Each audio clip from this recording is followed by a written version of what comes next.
TV is changing dramatically now with 150 channels that might be available in the near future. There's a lot of things that we do that you couldn't have on network television. People are really trying to do something adventurous. Channel 7, shame on you! TV has a detrimental, damaging, developmental effect on our young people. Boo! Now, who was that? Excellence is hard. It's very rare, which is why there are very few good shows, and those that are good stand out. Hold on, buddy.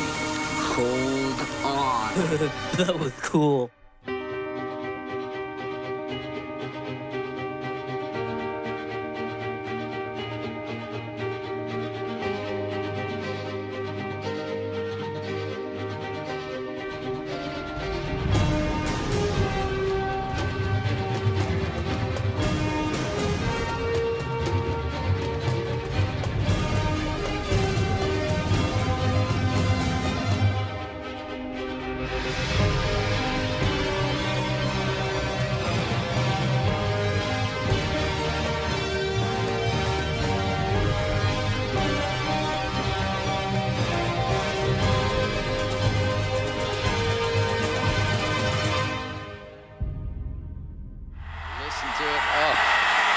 They know when it hits the bottom, it'll be 1990. Goodbye to the 80s in...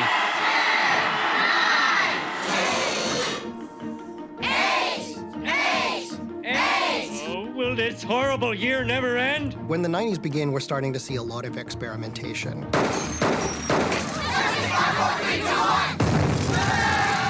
And The Simpsons, I think in some senses, was inspired by not necessarily a hatred of television, but a distrust of a lot of the ways in which television was talking to us. TV respects me. It laughs with me, not at me. You stupid. I think the sitcoms of the 80s I love you guys. were such a sort of warm, safe humor. You see, the kids, they listen to the rap music, which gives them the brain damage. And I think there was a real yearning for another type of humor.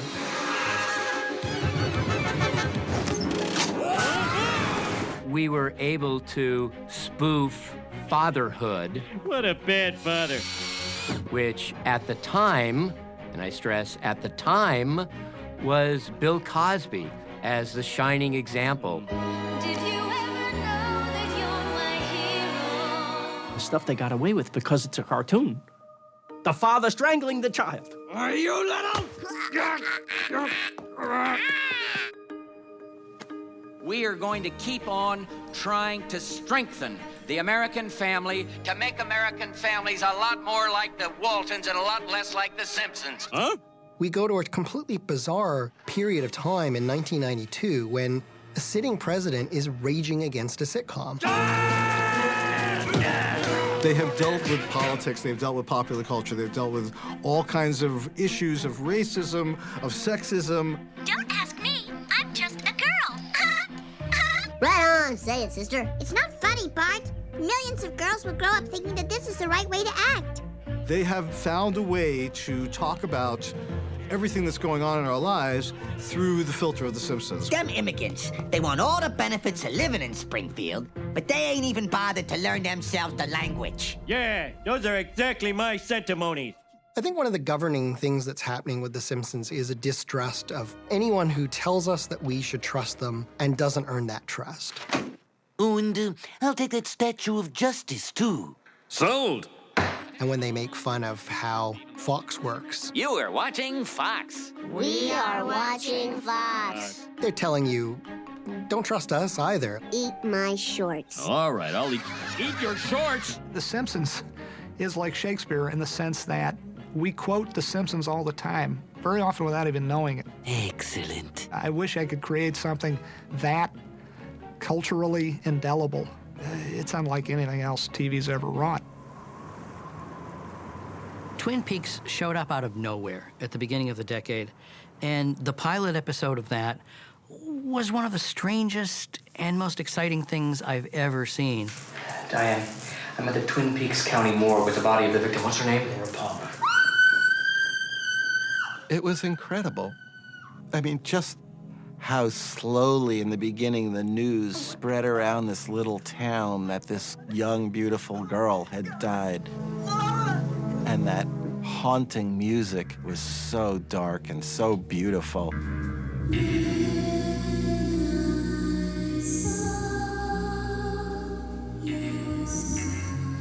The mule is going to come back in style. What on earth is essentially a art film doing in primetime television? American network television has long been considered the home of the bland, the cautious, and the predictable.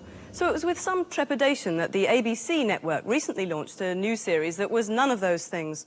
Twin Peaks has already been described by one critic as the series that will change TV.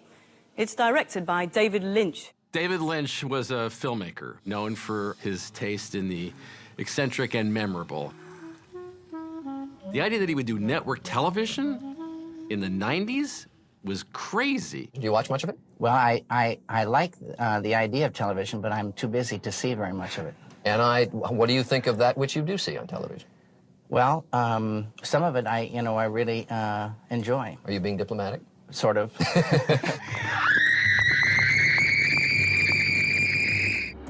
The beautiful thing about television is you have the chance to do a continuing story, and that's the main reason, for doing it. I think that Twin Peaks, with the initial attention that it got, allowed all the other networks to say, let's do something different. The day's coming, and it ain't gonna be long, when you ain't even gonna have to leave your living room. No more schools, no more bodegas, no more tabernacles, no more cineplexes, all right? You're gonna snuggle up to your fiber optics, baby, and bliss out. You could sense these successful creators trying to see how they could do things different than they'd done 5 or 10 years ago. Sometimes that led to really challenging network television that was cool and fun to watch, and sometimes it just seemed to fall off the edge a little bit. Let's be careful out there. At the time, Stephen Bochco was a very successful producer of our dramas and wanted to try something brand new. This is the police! We have a warrant for your arrest! And so his idea was to combine a gritty cop show with a Broadway musical. I saw one in which a bunch of gangbangers were in jail, and they began to sing, "Life in the hood ain't no pizza pie. Everybody die when the bullets fly." Life in the hood ain't no pizza pie. Anybody can die when the bullets fly. And I said, wait a minute, hold on, wait a minute. I thought, well, this is it. This is going to be great. This is going to be as innovative as anything I've ever done. He's guilty, Judge, he's guilty. You could see it in his eyes. He did the crime and now he's gotta pay. I mean, it circled the drain. I'm creatively proud of it, still. I'm very glad we tried it. I don't think I'd want to do it again. The following movie is rated R. In 1990-91, there was not a whole lot of original programming for cable, but they were airing movies. So we needed to compete, and I felt that if we didn't, we were gonna, kind of get swept out. And so I came up with the notion of doing a cop show that was R-rated. When ABC's broadcast standards read our script, they went berserk. Then we started it on the language. We heard some reporter called a low-life asshole turd pimp with the brains of a flea and the balls of a moth. The program premiered with an advertising boycott. Channel 7, shame on you. But it was such an immediate hit, that boycott lasted, 4 weeks. Come on, line them up. They could use the nudity and the curse words to go deeper into the actual emotional burden of being a cop. I'm an asshole. I'm an asshole. And it had this character, Andy Sipowicz. He's raging alcoholic, racist, sexist, violent.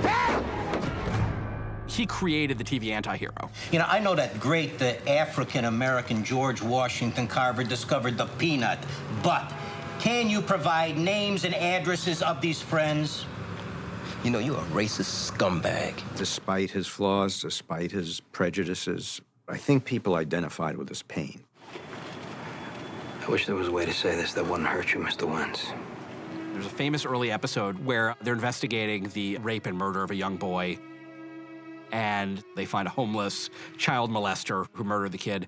And Sipowicz, to get the confession, has to be like very sensitive and very good cop. I know this has got to be tearing you up inside, but you're gonna feel a lot better if you just tell the truth. You can sort of see on Dennis Franz's face, this is killing him to not, like, destroy this guy right now. And finally, he gets the confession, he gets a signed statement. He walks out of the room, he goes to another interrogation room, and he breaks the door in two with his fists.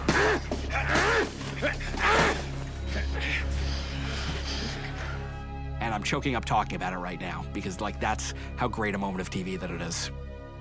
20 years from now, the best TV dramas, what do they look like? I don't know. I don't know Will whether... they be bolder than what we see today?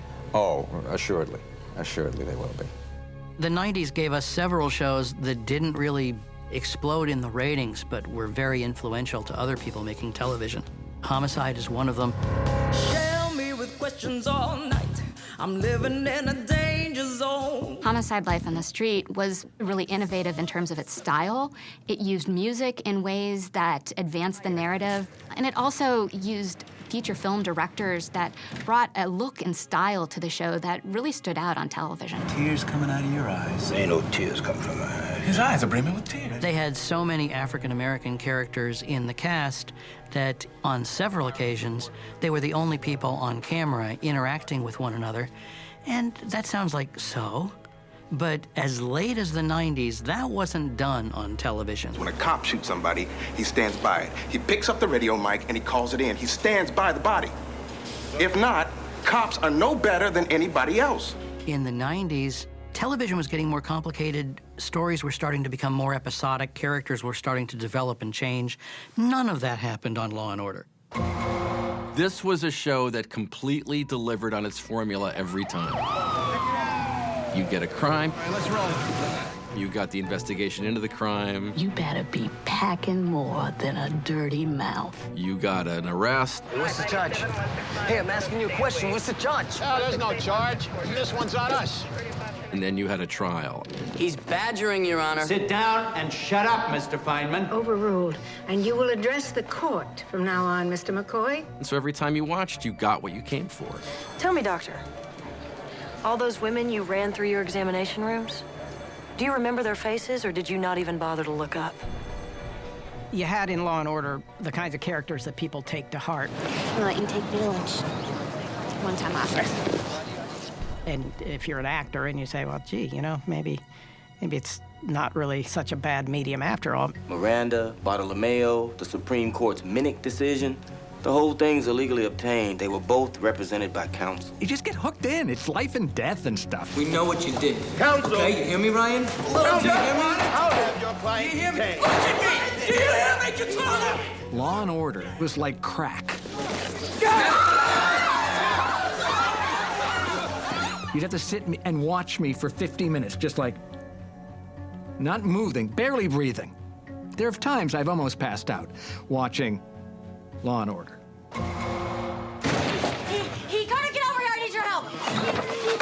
ER had originally been written as a movie for Steven Spielberg to direct.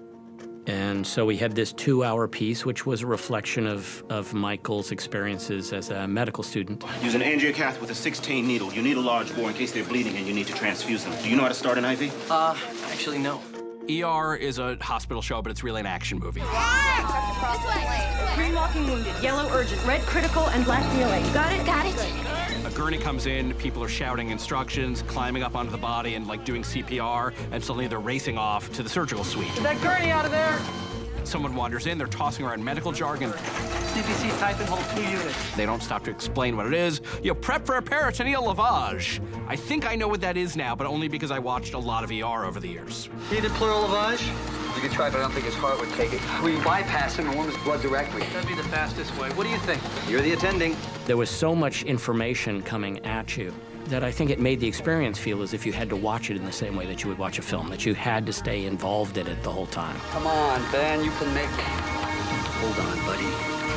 Hold on. There was a lot of research that said that people didn't want to watch anybody have anything other than a happy outcome. It's not flatline. It's 5 fib. Another 7 megs epi. And we argued that that wasn't really showing what the world was for physicians.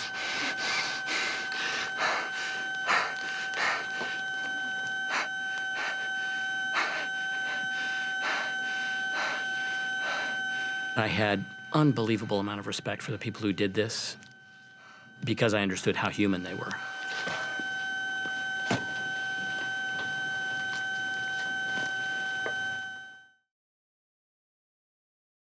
Can you sing the theme song from Cheers? Cheers, yeah. How does it start? Making your way in the world today.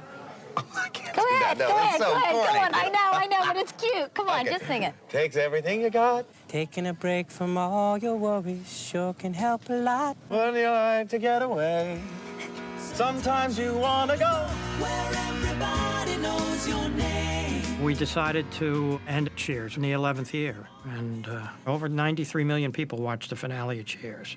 But it's a sad experience for everybody. This was our baby for 11 years, and we're not going to be around these people every day. You people are as dear to me as my own family. We had been serving fake suds forever. It was time for everybody to sip. In fact, I was sipping along with them. Time goes by so fast. People move in and out of your life. You must never miss an opportunity to tell these people how much they mean to you. We had been through so much together. You spend that much time with the same set of people, it does become your family. I feel pretty lucky to have the friends I do. I think the legacy of Cheers is our need to belong. And I think that's what we as Americans are longing for. Thank you, guys.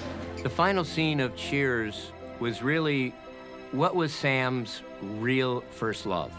You can never be unfaithful to your one true love. I'm the luckiest son of a bitch on earth. And his real first love was the bar. Sorry, we're closed. How big a loss is this for NBC anyway? Well, Katie, I'm still here, and I'm waiting for the cast members to come back, so I'd say it's a pretty big loss. Out of the sad, sad sorrow and being scared to death that I would very quickly lose my job, I was like, what are we going to do? TV is changing dramatically now with 150 channels that might be available in the near future. There are more choices than ever before, and it's a tough job. You have to try and get a sense of what is the audience going to really make an attachment to. In the 90s, cable was coming on strong, so we had to examine who are we going to be. Well, we wanted to be smart, sophisticated comedy. 6 months ago, I was living in Boston. My wife had left me, which was very painful. Then she came back to me, which was excruciating. Well, you know, I thought Frasier was dead with Cheers. But we thought we got a built-in audience and great potential for, you know, building out the character to another place.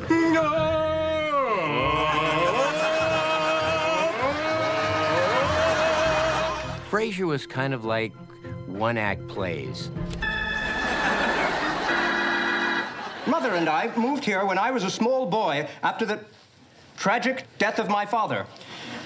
I kept the pain of that loss buried deep within me like a serpent coiled within a damp cave. Okay, that's it. We always assumed the audience was smarter than most other people did, and we played to that. She is just unschooled, like Liza Doolittle. Oh, you find her the right Henry Higgins. She'll be ready for a ball in no time. Leave it to you to put the pig back in Pygmalion. Thank you. Kelsey Grammer played pomposity like nobody you've ever seen and got huge laughs. It's not considered a move until my fingers have completely cleared the piece. Well, what's taking so long? But I am analyzing my options. Unlike your winged approach, I like to plan a strategy, like a general leading his troops into battle.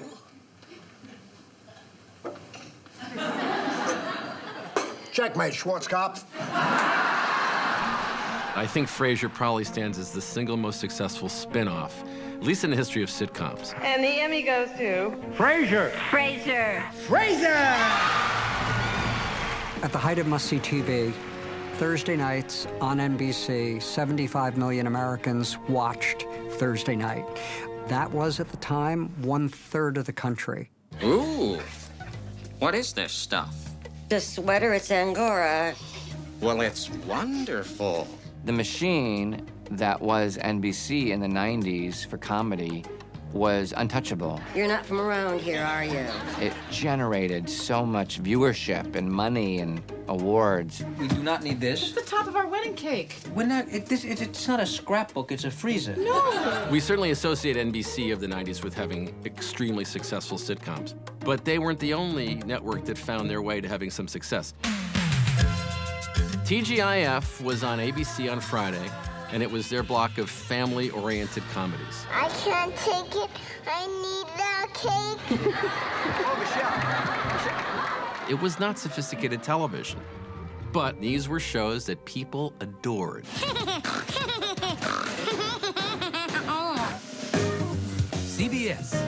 CBS was in a really bad spot. They had just fallen apart over the early part of the 90s, and they'd gone through a couple different network executives.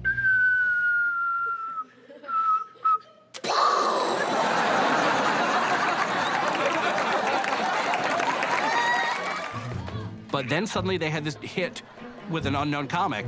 This was the era of Seinfeld, no hugging, no learning. And this was a show being made as if it was produced in the era of the Dick Van Dyke Show. I love you. There was hugging, there was learning. I love you, son. If you worked for me, your job was to go home, get in a fight with your wife, and come back in and tell me about it. Don't sleep on the couch. I just cleaned down there.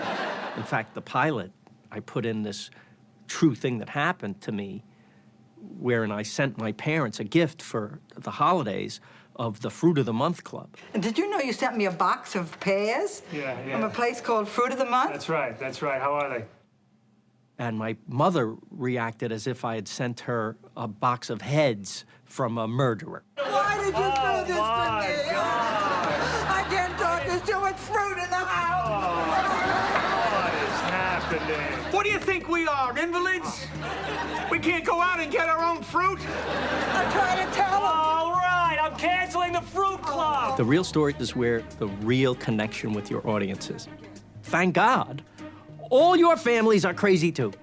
Looks like you got the whole family together. Yeah, it's dysfunction palooza. A new era of technology and competition is forcing network news operations to re-examine the way they do business. New owners spent billions buying the networks recently. GE buying NBC, Capital Cities ABC, and Lowe's Tisch Brothers buying CBS, and all of them want their money's worth. We'll now have the strongest network. We'll have a stronger defense piece. This is going to be one dynamite company. There's a danger that news will be mixed up with the rest of television and considered just another profit center. Late 1920s, early 1930s to the early 1980s, the sense was, we'll give some of the broadcasting time to public service. But in the 1990s, journalism in the country changed a great deal.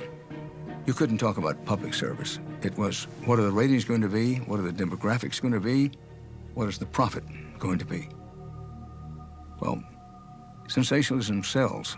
In a plea bargain, 18-year-old Amy Fisher got up to 15 years in prison for shooting the wife of her alleged lover. So intense is the interest in this case that there are three made-for-TV movies now in the works about it. You make money off sex, you make money off death, you make money off crime. The press calls the case the Beverly Hills Mansion Murders, and the story reads like one of the unsold scripts that circulate here in Hollywood. We enter into the world of the television news soap opera. A story of basic instincts, anger and fear. I was scared, and I just wanted him to leave me alone. And so broadcast journalism loses its purity, and it becomes much more shoddy, sensationalistic. And then it all comes together with O.J. Simpson.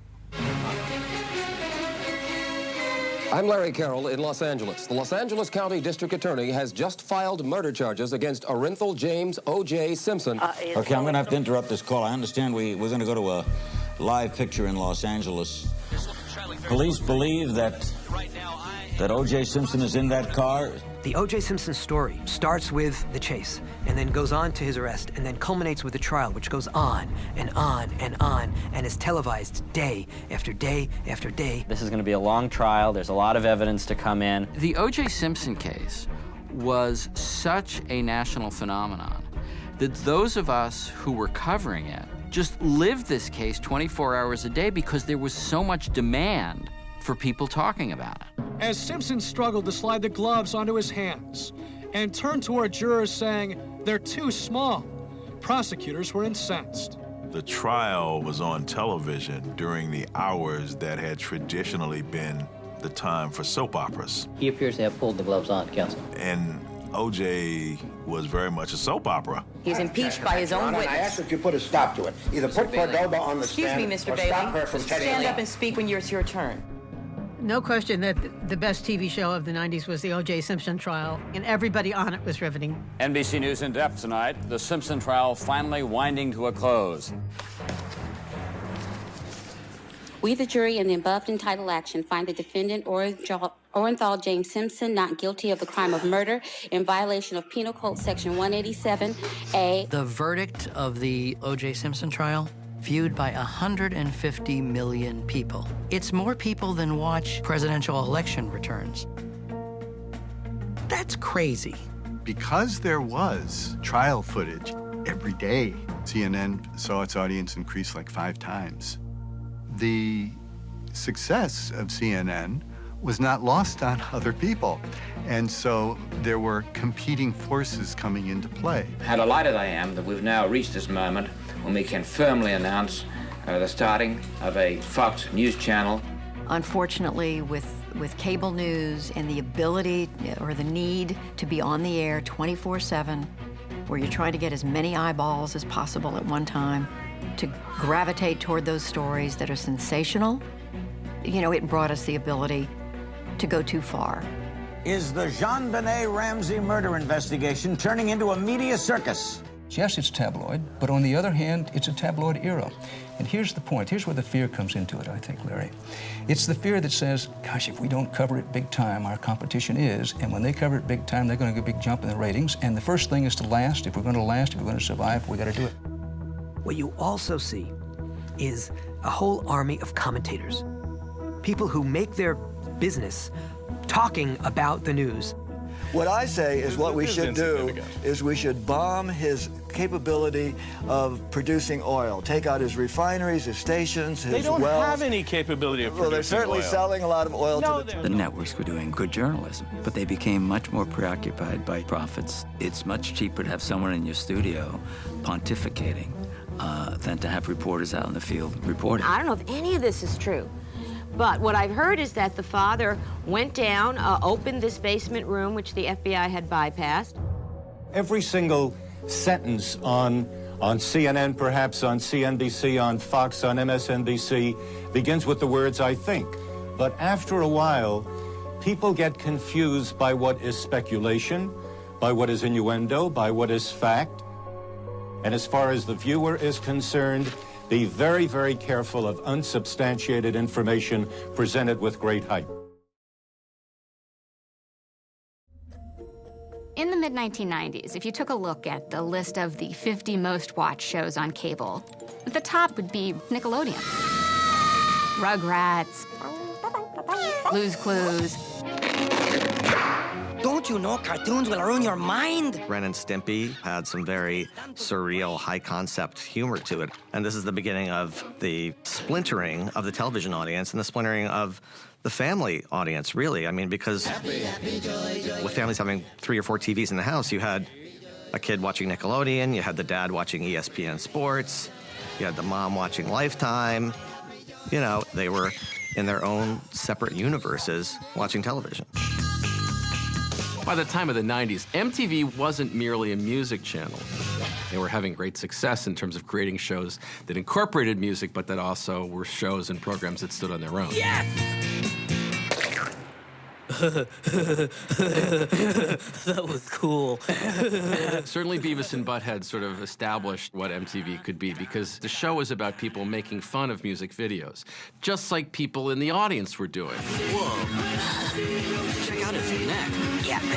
There's like all these bones and vestiges moving around. Yeah. My manager would call me like, hey, you got this big bump as you were on Beavis and Butthead last night. I sit there just like a donut watching these guys. That's what it's for. Yeah. And I find them endlessly entertaining because I know, and you know, and the world knows, these guys are, always will be, and cannot be anything but idiots. That's right. MTV has a detrimental, damaging, developmental effect on the sexuality, on the morality, on the spirituality, on the maybe even the physical development of our young people. Now we hit the 90s, and once you can go for an audience of 5 million and have a successful show, you can say, I don't care if the parents don't like this. Can I tell you something, Miss Ellen? Of course, Wendy. Don't with me. What? You heard me. Stay away from my man, bitch, or I'll whoop your sorry hoe ass back to last year. Trey Parker and Matt Stone were two of the funniest people I ever met, and their success story is proof that if you just stay true to yourself, you don't have to do anything else. People think, oh, you came and did this show and now you're big sellouts. The truth is, I mean, we were sellouts to begin with. Perhaps there is no stopping the corporate machine. I mean, we were sleeping at friends' houses, had no money, and then one Fox executive had seen a cartoon we had made in college, and he said, make me another Christmas video that I can send out as a Christmas card. And, you know, he gave us like $700, and we went and made this 5-minute short. I come seeking retribution.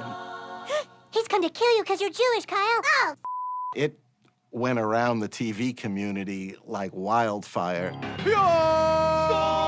I mean, it was the funniest thing you'd ever seen in your life. go, Jenna. Somebody showed me the short.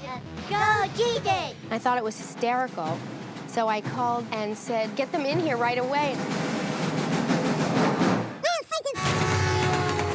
Oh, my God. They killed Kenny. You bastards. South Park was able to be topical.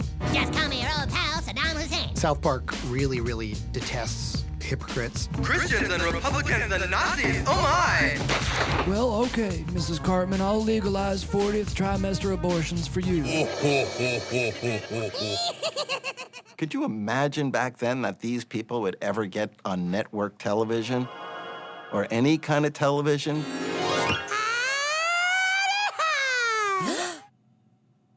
It's a miracle. South Park is a miracle. The early 90s, the HBO shows start to kind of come into their own. Now, Dan, have I always had these breasts?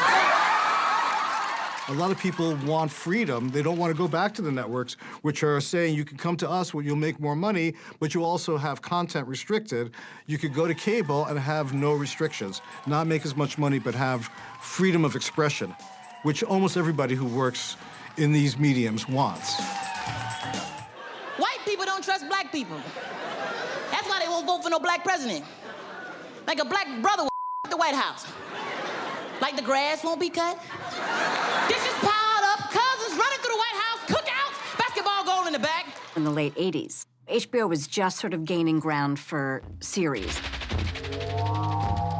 By the 90s, HBO had started to begin its explosion. When we started doing Dream On, one of the things that HBO said to us was, it's got to be something that couldn't be on network TV. You've watched Letterman, you've watched Leno, but what about Larry? Larry Sanders, that is. He's the TV alter ego of comedian Gary Shandling. Gary Shandling wanted to do a show that deconstructed the kind of show that The Tonight Show was. Just pretend like you're talking to me until we're off the air so it won't seem weird. Okay. So, Blah, blah, blah. The Larry Sanders Show was sort of cathartic because in the world of The Larry Sanders Show, there was a network. You want me to with your budget? Is that what you want me to do? So it became this weird funhouse mirror thing where you could use stuff from your misery from your career as fodder. I don't take this as a threat. But I killed a man like you in Korea, hand to hand. My boy doesn't want to do any more commercials. Larry Sanders, to me, was, aside from being a brilliant television show... Can you say, hey now? Hey now! It was my everyday life. The Larry Sanders Show was very unique in that it was very deadpan and really groundbreaking in its day. I think it made people really go, that's the level of work you may be able to do on a cable network.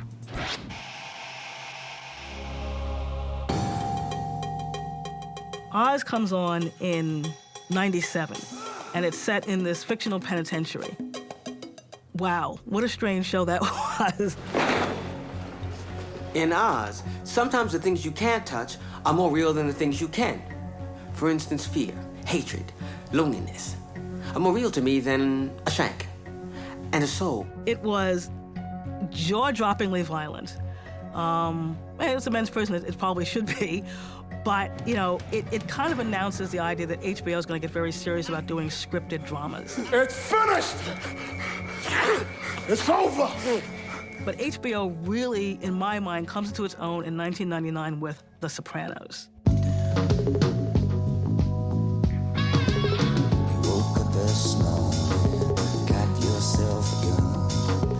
Sopranos just is one of those shows that was a benchmark. It changed like a lot of things for everybody. Throw out the handbook. Tony Soprano, the lead actor in a drama, he killed a man. We watched him. Pretty, huh? Yeah. It was just a melding of a guy and a world and a behavior that promoted all of the feelings that you would have for a guy that you love in a guy that you hate,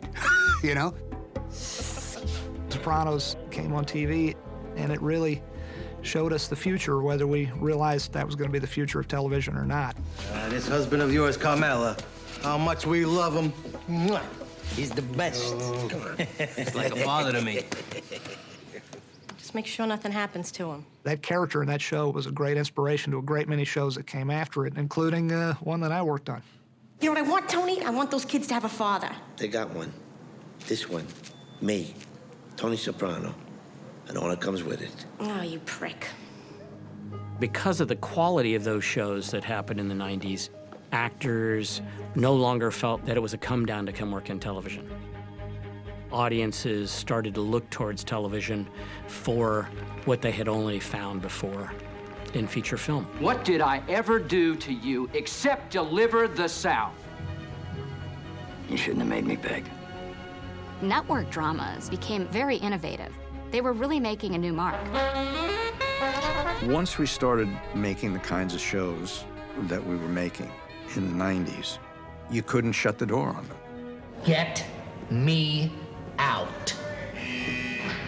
The 90s is an amazing decade of TV. Some of my favorite shows of all time aired in that decade, and everybody was watching them. There was still that communal sense from the earlier decades of TV, but it was being applied to shows that were reaching higher and farther, and they were great. Damn it! I think that if parents would spend less time worrying about what their kids watch on TV and more time worrying about what's going on in their kids' lives, this world would be a much better place. Yeah, I think that parents only get so offended by television because they rely on it as a babysitter and the sole educator of their kids.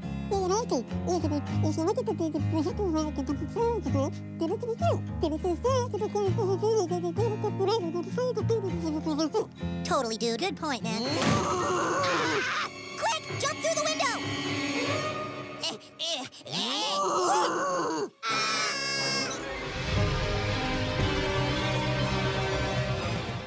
There was so much great TV in the 90s, we couldn't fit it into one episode. More of the telly we loved in part 2 of our new series tomorrow night at 9. And be sure to make a date for a week's time when we launch a brand new season of Urban Myths. All episodes available then and next tonight, back to back all of season 1.